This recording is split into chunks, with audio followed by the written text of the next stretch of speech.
नमस्कार, मैं हूं अंकुर और आप देख रहे हैं सत्यहिंदी.com। एक नजर डालते हैं अब तक की सुर्खियों पर। एनसीपी अधिकारी समीर वानखेड़े को लेकर नए नए खुलासे करने का दावा करने वाले एनसीपी नेता नवाब मलिक ने एक बार फिर उनको घेरा है। मलिक ने ताजा बयान में दावा किया है कि एनसीपी अधिकारी समीर वानखेड़े मुंबई में चल रहे ड्रग्स रैकेट के सरगना थे और महाराष्ट्र के पूर्व मुख्यमंत्री देवेंद्र फडणवीस द्वारा उनको नियुक्त किया गया था। मलिक ने देवेंद्र फडणवीस की पत्नी के साथ जयदीप राणा नाम के शख्स की फोटो को ट्वीट किया और बताया कि ये इंसान ड्रग तस्कर है और फिलहाल जेल में है। मलिक ने कहा कि जयदीप पूर्व सीएम की पत्नी अमृता के रिवर एंथम का फाइनेंशियल हेड था। फडणवीस से इसके अच्छे संबंध हैं। इसके साथ ही उन्होंने समीर वानखेड़े को ड्रग्स रैकेट का सरगना बताया और कहा कि उनकी नियुक्ति पूर्व मुख्यमंत्री फडणवीस ने की थी। महाराष्ट्र के पूर्व मुख्यमंत्री देवेंद्र फडणवीस ने नवाब मलिक के आरोपों पर पलटवार करते हुए कहा कि नवाब मलिक के आरोप बेबुनियाद हैं। फडणवीस ने कहा कि नवाब मलिक का संबंध अंडरवर्ल्ड से है और वह दिवाली के बाद बड़ा बम फोड़ेंगे। पूर्व मुख्यमंत्री ने कहा कि जिनके दामाद ड्रग्स केस में आरोपी हैं वही लोग दूसरों पर आरोप लगा रहे हैं। मध्य प्रदेश के गृहमंत्री नरोत्तम मिश्रा द्वारा एफआईआर करने की धमकी के बाद सब्यसाची ने अपने मंगलसूत्र के विज्ञापन को वापस ले लिया। गृहमंत्री नरोत्तम मिश्रा ने रविवार को कहा था कि विज्ञापन बेहद आपत्तिजनक है। गृहमंत्री ने कहा था कि आभूषणों में सबसे ज्यादा धार्मिक महत्व वाले मंगलसूत्र को लेकर हिंदू धर्म को आहत करने वाला विज्ञापन बनाया गया है। गृहमंत्री ने कहा था कि अगले 24 घंटों में विज्ञापन को नहीं हटाया गया और माफी नहीं मांगी गई तो डिजाइनर मुखर्जी के खिलाफ मध्य प्रदेश पुलिस एफआईआर दर्ज कर लेगी। सब्यसाची द्वारा विज्ञापन हटाने के बाद मध्य प्रदेश के गृहमंत्री नरोत्तम मिश्रा ने फिर चेतावनी दी है। उन्होंने कहा है कि सब्यसाची मुखर्जी ने हिंदू भावनाओं को आहत करने वाला विवादास्पद विज्ञापन सोशल मीडिया से हटा लिया है, इसलिए फिलहाल हमारी ओर से मामले का पटाक्षेप मान लिया जाए। लेकिन हम इसके साथ ही स्पष्ट कर रहे हैं कि मुखर्जी, डाबर और इन जैसी अन्य कंपनियों ने अगर दोबारा हिंदू भावनाओं को ठेस पहुंचाने वाले काम किए तो अगली बार चेतावनी नहीं देंगे, सीधी कार्रवाई करेंगे। सुप्रीम कोर्ट के जस्टिस डीवाई चंद्रचूड़ ने डाबर के करवा चौथ वाले विज्ञापन को वापस लेने पर कहा कि ये विज्ञापन जनता की असहिष्णुता के कारण वापस लेना पड़ा है। जस्टिस चंद्रचूड़ ने महिलाओं के लिए कानूनी जागरूकता पर आधारित एक कार्यक्रम में कहा कि वास्तविक जीवन की स्थितियां हैं जो दिखाती हैं कि कानून के आदर्शों और आज समाज की वास्तविक स्थिति के बीच बहुत अंतर है। जैसे कि बस 2 दिन पहले आप सभी को पता होगा कि एक कंपनी को अपना विज्ञापन वापस लेना पड़ा था क्योंकि एक समलैंगिक जोड़े का करवा चौथ का विज्ञापन था। इसे पब्लिक इंटॉलरेंस के आधार पर वापस लेना पड़ा था। बता दें, डाबर के इस विज्ञापन में 2 महिलाएं एक दूसरे को छलनी में देख रही थीं, जिसका काफी विरोध हुआ। मध्य प्रदेश के गृह मंत्री नरोत्तम मिश्रा ने खुली धमकी दी थी और वापस न लेने पर कार्रवाई की चेतावनी भी दी थी। पंजाब के महाधिवक्ता एपीएस देओल ने सोमवार को अपनी नियुक्ति के बमुश्किल 1 महीने बाद इस्तीफा दे दिया। उन्होंने अपना इस्तीफा मुख्यमंत्री चरणजीत सिंह चन्नी को सौंपा। बता दें, प्रदेश कांग्रेस अध्यक्ष नवजोत सिंह सिद्धू ने वरिष्ठ अधिवक्ता की नियुक्ति का विरोध किया था। सिद्धू ने कहा था कि वे बेअदबी वाले मामले में 2 आरोपी पुलिसकर्मियों के वकील थे। ये भी कहा जा रहा है कि ये फैसला पंजाब के मुख्यमंत्री चरणजीत सिंह चन्नी और कांग्रेस आलाकमान के बीच लगातार बैठकों का नतीजा हो सकता है।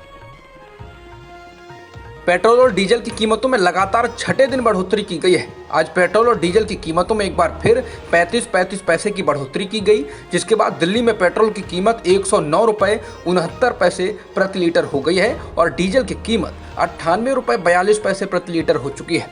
वहीं मुंबई में पेट्रोल की कीमत 115 रुपये 50 पैसे प्रति लीटर हो गई है और डीजल की कीमत 106 रुपये 62 पैसे हो चुकी है। इसके अलावा मध्य प्रदेश के कई शहरों में पेट्रोल की कीमत 120 रुपए के पार हो गई है। दिवाली से पहले अब कमर्शियल एलपीजी गैस सिलेंडर के दाम में जबरदस्त बढ़ोतरी की गई है। आज एलपीजी के 19 किलो के कमर्शियल सिलेंडर की कीमतों में 266 रुपए की बढ़ोतरी की गई, जिसके बाद दिल्ली में 19 किलो के कमर्शियल सिलेंडर की कीमत 2000 रुपए से अधिक हो गई, जो पहले 1734 रुपए थी। हालांकि घरेलू एलपीजी सिलेंडर की कीमत में कोई बढ़ोतरी नहीं हुई है। किसान नेता राकेश टिकैत ने एक बार फिर दिल्ली की सीमाओं पर आंदोलन तेज करने की चेतावनी दी है। टिकैत ने कहा कि केंद्र सरकार को 26 नवंबर तक का समय है। उसके बाद 27 नवंबर से किसान गांवों से ट्रैक्टरों से दिल्ली के चारों तरफ आंदोलन स्थलों पर बॉर्डर पर पहुंचेंगे और पक्की किलेबंदी के साथ आंदोलन और आंदोलन स्तर पर तंबुओं को मजबूत करेंगे। उत्तर प्रदेश के पूर्व मुख्यमंत्री और समाजवादी पार्टी प्रमुख अखिलेश यादव ने कहा है कि वो अगले साल होने वाले यूपी विधानसभा चुनाव में किसी सीट से मैदान में नहीं उतरेंगे। आजमगढ़ सीट से सांसद अखिलेश यादव ने कहा कि वो विधानसभा चुनाव नहीं लड़ेंगे। इसके साथ ही उन्होंने आरएलडी के साथ गठबंधन को लेकर कहा कि जयंत चौधरी की पार्टी के साथ गठबंधन तय है और बस सीट बंटवारे को लेकर बात होनी है। उत्तर प्रदेश के मुख्यमंत्री योगी आदित्यनाथ ने चुनाव से पहले एक बार फिर पाकिस्तान अफगानिस्तान को लाना शुरू कर दिया है। धर्म विशेष को लेकर तो वो लगातार ही बयानबाजी कर रहे हैं। 5 साल का कार्यकाल पूरा करने की ओर बढ़ रहे योगी आदित्यनाथ ने कहा कि अफगानिस्तान और पाकिस्तान तालिबान से परेशान महसूस कर रहे हैं, लेकिन अगर तालिबान भारत की ओर बढ़ता है तो एयर स्ट्राइक तैयार है। उन्होंने कहा कि आज प्रधानमंत्री मोदी के नेतृत्व में देश शक्तिशाली है और कोई भी देश भारत की ओर आंख उठाने की हिम्मत नहीं कर सकता। हालांकि इस दौरान उन्होंने चीन को लेकर कुछ नहीं कहा। ग्लासगो में आयोजित क्लाइमेट समिट COP26 में ब्रिटेन के प्रधानमंत्री बोरिस जॉनसन ने कहा कि मैं दुनिया के नेताओं से आग्रह करता हूं कि जलवायु परिवर्तन की दर को धीमा करने के लिए हमको कोयला, कार कैश और पेड़ों को लेकर एक्शन लेना पड़ेगा, जिससे ग्लोबल टेम्परेचर वृद्धि को 1.5 डिग्री तक सीमित करने की संभावना को जीवित रखा जा सके। उन्होंने कहा कि इतिहास हमको इन 2 हफ्तों में लिए गए फैसलों के आधार पर जज करेगा। हम आने वाली पीढ़ियों को निराश नहीं कर सकते हैं। बता दें, इस समिट में दुनिया के सबसे बड़े कार्बन उत्सर्जक देश चीन के राष्ट्रपति शी जिनपिंग नहीं आए हैं। माना जा रहा है कि यह सम्मेलन दुनिया को जलवायु परिवर्तन के खतरों से बचाने का आखिरी मौका है। स्कॉटलैंड के ग्लासगो में जलवायु परिवर्तन शिखर सम्मेलन जारी है। इसको लेकर फिल्म स्टार लियोनार्डो डिकैप्रियो ने ट्वीट कर कहा कि जलवायु संकट आ चुका है।